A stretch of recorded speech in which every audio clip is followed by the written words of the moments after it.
5 April 2024.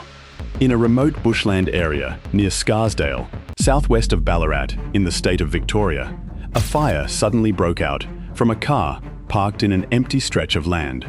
By the time emergency services arrived, the car had almost been completely destroyed by fire. At first, the scene looked like a serious car fire, but what firefighters and police found at the scene left them even more shaken. Inside the car was the body of a young woman, in a condition that was very difficult to identify. Investigators in the area were dispatched to the scene immediately to assist. The scene was quickly sealed off. Forensic specialists were also dispatched shortly after, and they began working right at the scene. At that point, no one yet knew exactly what had happened, whether this was an accident or a suicide, or whether someone had deliberately staged the scene to conceal something. That was exactly the question investigators had to answer in the very first hours of the investigation. While forensic specialists continued working at the scene, another investigation team began focusing on the burnt car. Although the fire had caused serious damage to the vehicle, investigators still managed to collect important data to assist with identification. Through the vehicle registration number and related data, police quickly identified the car's owner. The car was registered to a 23-year-old woman living in Sebastopol, a suburb of the city of Ballarat, in the state of Victoria. Her name was Hannah McGuire. However, at that point, investigators could not yet confirm whether the woman inside the car was in fact Hannah. Given the condition of the body and the extent of the damage at the scene, forensic experts needed more time to carry out the formal identification process. Meanwhile, police began contacting Hannah's family, friends, and acquaintances to determine whether she was safe. But the more information they gathered, the more concerned investigators became. Her family did not know where Hannah was, and none of her friends could reach her either. At this point, investigators began paying closer attention to her, and they believed there was a strong likelihood the body in the car was hers. Police then began looking into Hannah's last known activities before the car was found at Scarsdale. What they were about to uncover would quickly show that this case may not have begun at the bushland site where the burnt car was found. And that was also the point at which the investigation began, turning its attention to where Hannah had last been seen. As investigators began reviewing Hannah McGuire's last known activities, they quickly realized that the period before the car was found at Scarsdale was the key to the entire case. Initial data showed Hannah lived in Sebastopol, a suburb of the city of Ballarat. This was also where she was believed to have last appeared before all contact suddenly ceased. Investigators began collecting phone data, security camera footage, banking activity, and statements from people who had been in contact with Hannah in her final days. The investigation quickly showed that the burnt car at Scarsdale may not have been where Hannah last appeared before her death. It may only have been where the car was ultimately taken to, rather than where the entire incident began. Every trace kept leading investigators back to Sebastopol. Meanwhile, the initial findings from the scene began raising further questions for investigators. Some signs suggested the car may have been brought to Scarsdale after something more serious had already happened to her. If that theory were correct, then the bushland was not where everything began. It may only have been a place where someone wanted to conceal what had happened by staging an accident scene to mislead investigators. For investigators, the most important thing now was to determine who Hannah had been with in her final hours before she disappeared.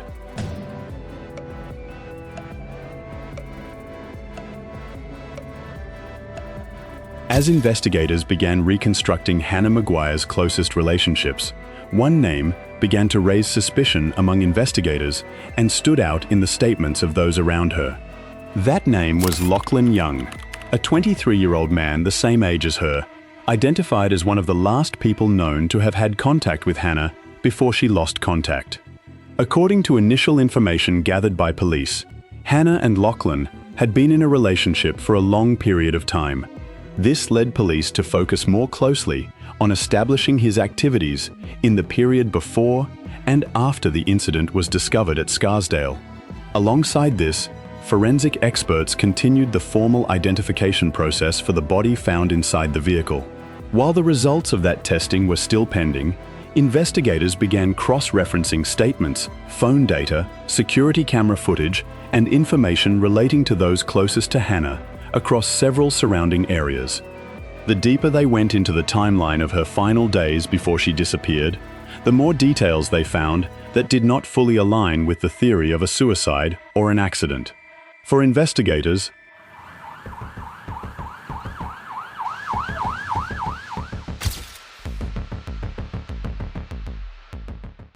and to do that, they had to reconstruct every final hour of Hannah McGuire's life. As investigators began reconstructing the final hours of Hannah McGuire's life, a great deal of important data gradually came together.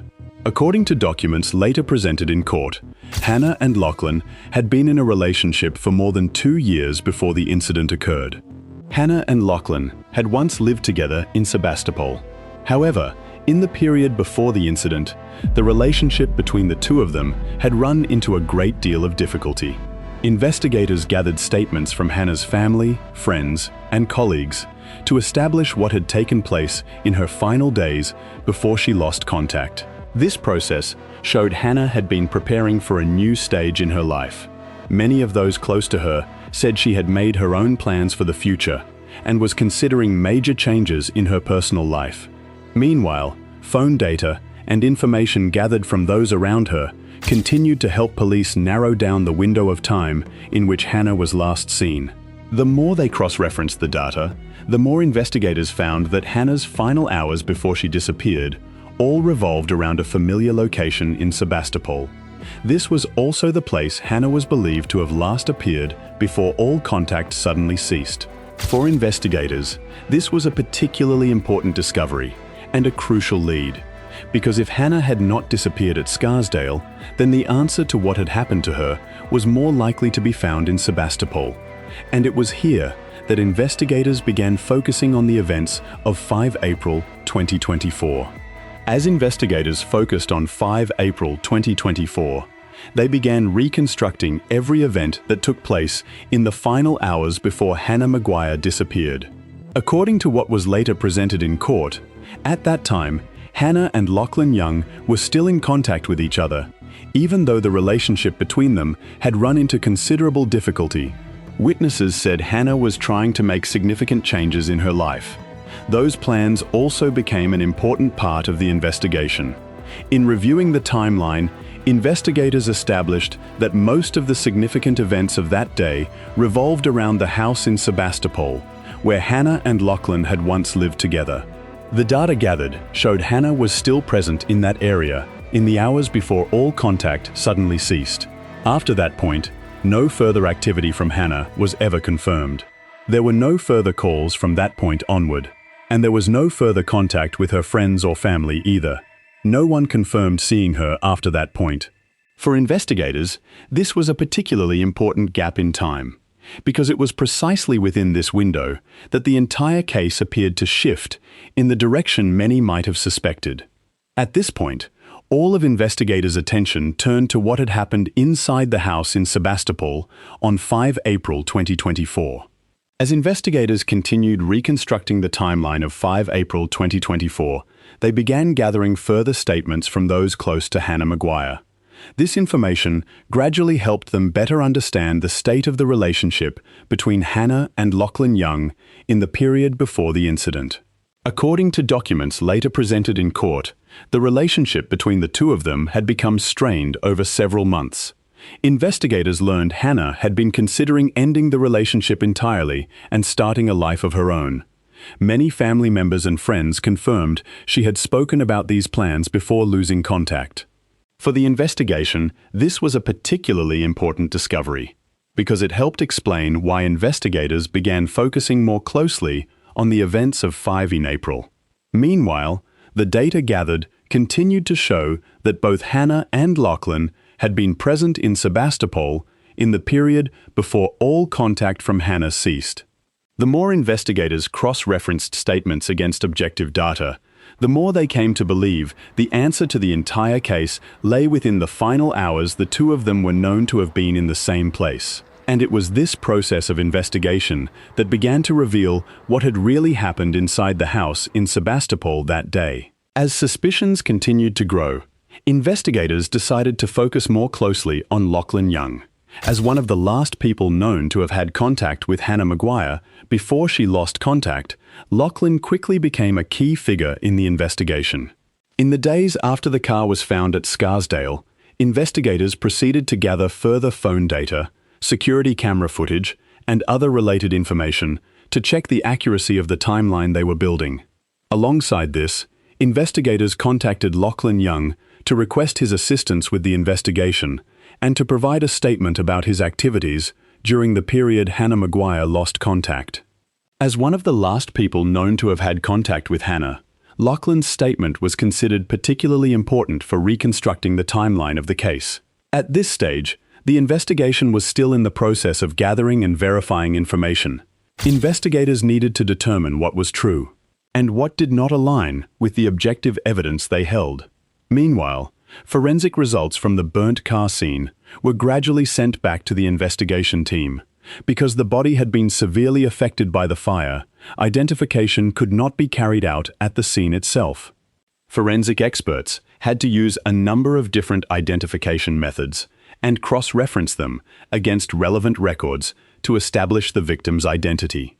Following the examination process, forensic experts formally confirmed the woman found inside the car at Scarsdale was Hannah McGuire, 23. Confirming the victim's identity significantly narrowed the scope of the investigation. From that point, all data gathered from the burnt car scene, from Sebastopol, and from those involved was brought together into a single timeline for cross-referencing.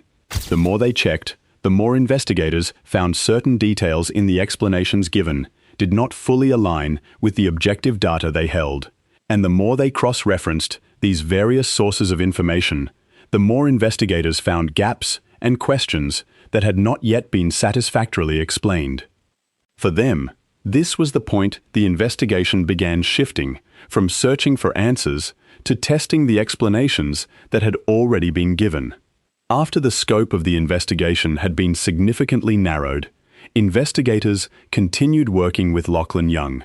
In his initial statements, Lachlan denied any involvement in Hannah McGuire's death. According to what was later presented in court, when speaking with police, he insisted he would never harm Hannah. "I would never harm that girl." That was how Lachlan tried to distance himself from what had happened. However, investigators did not rely on his words alone. In the course of their work, investigators recorded Lachlan's statements and began cross-referencing them against the objective data they had gathered from a number of different sources. They began comparing each of Lachlan's answers against phone data, security camera footage, witness statements, and information obtained from the scene. At first, police were still considering a number of different possibilities regarding Hannah's death. But the more closely they examined the timeline, the more they found certain points that did not fully align between Lachlan's statements and the objective data they held. For investigators, this was an important signal.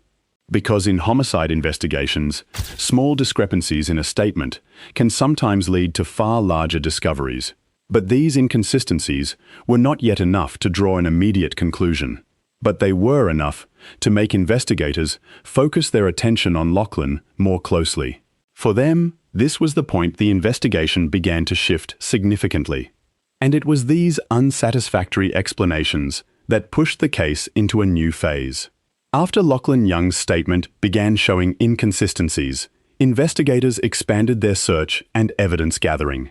The focus now was the house in Sebastopol, Hannah McGuire's car, phone data, security camera footage, and every trace that could help establish what had happened before the car appeared at Scarsdale. At the house in Sebastopol, police searched areas potentially connected to Hannah's final hours. Electronic devices, communication data, and information relating to Lachlan's activities on 5 April 2024 continued to be added to the investigation file. One particularly important detail was that investigators established certain messages had been sent from Hannah's phone after she had already lost contact. These messages led police to suspect someone had used Hannah's phone to create a false narrative. Alongside this, security camera data at the house also became an important part of the investigation. According to records later presented in court, some sections of the camera footage had been deleted. For investigators, these were no longer isolated details. When placed alongside Lachlan's statements, the burnt car scene, phone data, and traces gathered from Sebastopol, they began forming a clearer investigative direction. At this point, police were not only trying to establish how Hannah had died, they also had to determine who had tried to conceal the truth after her death. As the volume of evidence continued to grow, investigators continued working with Lachlan Young to clarify the remaining inconsistencies in the case file. This time, the discussion was no longer just about where Hannah had been or who had last seen her. Instead, investigators began directly cross-referencing Lachlan's statements against the data they had gathered during the investigation. Every point in the timeline, every activity, and every explanation previously given. In these sessions, Lachlan continued to deny causing any harm to Hannah. However, investigators found that some of his explanations did not fully align with what appeared in the investigation file. Each time a new detail was brought forward for comparison, investigators recorded Lachlan's reactions and responses. For them, the goal was not simply to obtain a confession. It was to determine whether what Lachlan said aligned with the objective evidence. Meanwhile, data obtained from phones, security cameras, and other physical evidence continued to be added to the file. The more sources of information they cross-referenced, the more investigators believed they were getting closer to what had truly happened to Hannah McGuire. And as all the evidence began coming together into a complete picture, the investigation was preparing to enter its most important phase since the car was found at Scarsdale. After several weeks of gathering evidence and cross-referencing data, investigators believed they had sufficient grounds to act. The information obtained from the scene at Scarsdale, digital data, witness statements, and the findings of the investigation in Sebastopol no longer existed as separate fragments. For the investigation team, they now formed a relatively complete picture of what had happened to Hannah McGuire. As the investigation entered a new phase, Lachlan Young was formally arrested. He was then charged in connection with Hannah McGuire's death and brought before the court for initial proceedings. Meanwhile, prosecutors began reviewing the entire investigation file handed over by police. Thousands of pages of documents, witness statements, digital data, forensic reports, and related physical evidence continued to be reviewed before the case was brought into the formal prosecution process. For Hannah's family, the arrest was only the beginning, because the biggest question now was no longer who was under investigation. It was whether the evidence gathered would be sufficient to prove what had truly happened before a jury. And yet, true justice would only begin once the trial took place. The trial of Young on the charge of murder began at the Supreme Court of Victoria in Ballarat on 9 July 2025 and was expected to run for 5 weeks. As the case was brought to trial at the Supreme Court of Victoria in Ballarat, everything investigators had gathered over months of investigation was progressively presented before the jury. Prosecutors argued Hannah McGuire did not die at Scarsdale. According to the prosecution's case, the most significant events of the case had occurred before the car appeared at this remote bushland site. Before the jury, the prosecution presented a series of pieces of evidence gathered during the investigation, including phone data, witness statements, security camera footage, and forensic findings. One of the key pieces of evidence raised was that Hannah's phone continued to be used after she had lost contact. The jury heard that a number of messages had been sent from Hannah's phone in an attempt to create the impression she was still alive. The prosecution also presented evidence relating to the fact that security camera data at the house in Sebastopol had been deleted from the system. Meanwhile, numerous witnesses were called to clarify the events before and after Hannah's disappearance. In particular, evidence relating to the car being taken to Scarsdale and set alight became an important part of the prosecution's case. For the defense, Lachlan Young's lawyer focused on arguing points relating to intent and the circumstances surrounding the incident. However, for the prosecution, all the evidence, when placed together, formed a continuous chain of events leading to the same conclusion. After several days of hearing evidence, witness testimony, and legal arguments from both sides, the jury was given the task of delivering a final answer. And that was also the point at which Lachlan Young's legal fate was placed in the hands of those who would decide whether he was to be held criminally responsible for Hannah McGuire's death. After several days of hearing evidence, witness testimony, and legal arguments from both sides, the jury adjourned to consider the entire case file. On the 8th day of the trial, Young was expected to return to court on the 25 July 2025 to hear the listing ahead of a plea hearing. Their task was no longer to determine what had happened to Hannah McGuire. It was to determine whether the evidence presented in court was sufficient to prove Lachlan Young guilty of murder. Following deliberation, the jury returned to the courtroom to deliver its verdict. This decision brought to a close months of legal proceedings and ended all dispute over criminal responsibility for Hannah's death. For Hannah's family, it was an emotional moment after more than a year of waiting for an answer from the justice system. However, the guilty verdict could not change what had happened, nor could it bring Hannah back to those who loved her. The trial then moved into the sentencing phase, where the judge would assess the full consequences of the case, the relevant circumstances, and the degree of the defendant's responsibility before handing down a final sentence. And that was also the final step in the journey toward justice for Hannah McGuire. On 18 November 2025, Lachlan Young was brought back before the Supreme Court of Victoria to be sentenced for the murder of Hannah McGuire. This was the final step of a legal process that had run for months since the case went to trial. In the courtroom, Hannah McGuire's family were present once again to hear the court's final decision. Justice James Elliott emphasized that Hannah was a young woman with her whole future ahead of her. The opportunities, plans, and life she had been building were permanently cut short by Lachlan Young's actions. The court also acknowledged the serious impact the case had on Hannah's family, friends, and loved ones. In particular, the actions taken after her death, including attempts to conceal the truth and stage a false scene, had made the investigation more complicated and prolonged the pain for those left behind. After considering the full circumstances of the case, the aggravating and mitigating factors, and the material presented at the sentencing hearing, Justice James Elliott sentenced Lachlan Young to 28 years in prison for murder. The court also set a non-parole period of 22 years. This means Young will not be eligible to be considered for parole until 2046. With this sentence, the Hannah McGuire case has now formally concluded in a legal sense. But for her family, no sentence can ever bring Hannah back. It can only speak to the fact that justice has finally been served. In your view, does the sentence of 28 years, with a non-parole period of 22 years, handed to Lachlan Young, reflect the true seriousness of this case?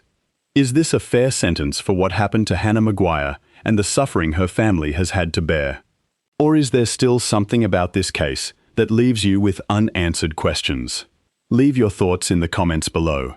Crime Files AU always respects all viewpoints expressed respectfully and with respect for victims. Some cases begin with greed. Some cases begin with hatred. But some cases begin with control, the fear of losing someone, and selfishness disguised as what is called love. Hannah McGuire's case is a painful reminder of that. In many cases, domestic violence does not begin from the outset with physical assault. It often begins with control, jealousy, isolation, threats, or behavior that gradually strips a victim of her sense of safety in her own life. What is saddening is that these signs are sometimes overlooked until the consequences become irreversible. Hannah was only 23. She still had her whole future ahead of her, plans still unfinished, and dreams she had not yet had the chance to fulfill.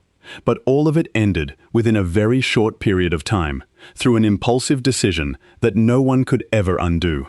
For Hannah's family, that pain will not end when the trial concludes. A sentence can deliver justice, but justice cannot bring a loved one back. Perhaps the greatest lesson from this case is not found in the courtroom or in the final sentence. It lies in recognizing the warning signs in a relationship before they turn into tragedy. Because sometimes, the most frightening thing is not the moment a crime occurs. It is the fact that the warning signs had been there all along, and no one managed to stop it in time.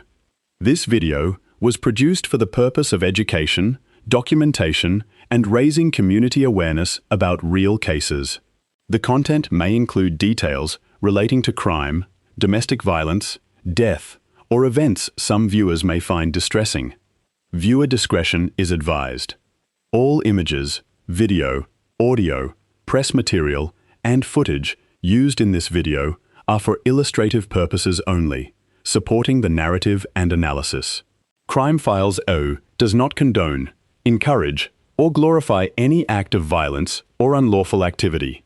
The materials used are based on the principle of fair use for the purposes of commentary, research, education, criticism, and reporting.